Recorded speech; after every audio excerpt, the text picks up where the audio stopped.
So on quick reference sheet, you can see everything that you need to know about combat. Right here, you can see your unit countering system. So rock, paper, scissors. In this game, it means that one unit will have battle initiative over the other. So if two units engage in combat and there is no unit countering the other unit, then the attacker always hits first. That means he will roll the dice first, and then the defender will roll the defense die, which actually are just a counter hit. There is no defense blocking or anything like that by default. There is parry attacks and things like that, shield blocks, but that is only a part of a special ability. So in this case, you can see that archers, they counter infantry units. And here you can see cavalry, which counters ranged units, so siege weapons and archers. And anti-cavalry, of course, counters the cavalry unit. And there is a melee specialist who counters the anti-cavalry unit. So it's like a swordsman or berserker or heavy or long swordsman. Units like that. They do counter anti-cavalry units. Here you can see just icons explaining what is what. Here are a few things written about unit morale. So depending how many units you have adjacent to the combat hex, that's how much morale you get, and then you have dice bonuses or maluses affecting your combat outcome probability, let's say. Here you have the table. That's the roll table you use for any combat.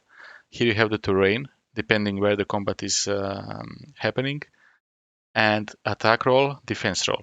So sword is needed. Sword is needed for infantry units, melee infantry units. Horse, of course, is needed for cavalry units.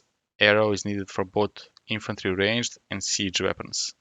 But they do have different values in attack and defense. As you can see here, siege weapons, they do not defend against attacks. They defend only against other siege weapon attacks.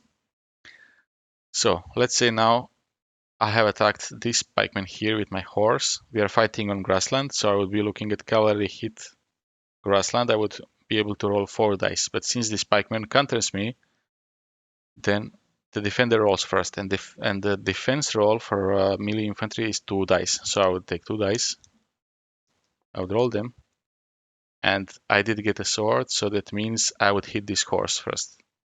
He would stay alive because he still has 2 hit points, and I took 1 damage. So I would do my battle roll with the horse. I did get 2 icons, so that's a regular hit. He would take 1 damage. The battle happened here. I would just go back to the hex I came from. So, dice resolution. See there, 2 horse. If I had 3 horses, it would actually be a critical strike, so I would do +1 damage on top of my damage. If I had 2 explosions like this, that would be a critical strike as well with any unit. If I did 3 swords as a pikeman, I would do critical strike as well. So those are the possibilities. Of course, you need arrow for the archer hit, but in this case, archer does not participate in combat.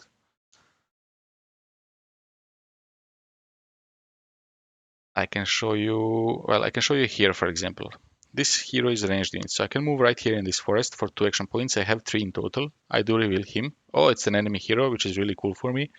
So I'm going to use infantry ranged because this hero is a ranged infantry unit, and I'm going to use my attack roll. I'm attacking on grassland, so that's 4 dice. You might think it's a lot, but actually you have only 1 arrow per die, and you have 2 swords and 2 horses. So you have much higher chance to hit actually with hand-to-hand units. So I'm going to roll 4 dice. Let's see what happens. Wow, and this is really good because I would do 2 damage to the enemy hero instead of 1. So he would take 2 damage. You would simply use the token to place it on the hero to mark it. And his hero, even if he was ranged in it, he wouldn't be able to retaliate because I'm in a forest, and I would be standing like that, right? You would show it to show that it's your hero that you can shoot, but he wouldn't be able to see me. I would not be revealed. So this is a really nice position for me. And then I would be able to approach here with my ranged unit, with my archer, and shoot at the hero because I really want to damage him as much as I can. He does have 4 hit points, so it's not easy to kill. It's the same role because it's also a ranged infantry unit, and I'm also standing on grassland, attacking grassland.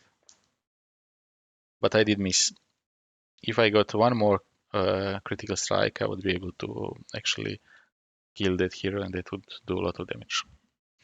As you can see here on quick reference sheet, you have all units, you have their cost as well, you have their action points, you have their special ability written here, and the unit icon here in the top right corner, it shows you which unit class you are, right? So this is a ranged infantry unit, this is a cavalry unit, the yellow star is a siege weapon, the blue square is a melee specialist, and the triangle is the anti-cavalry unit.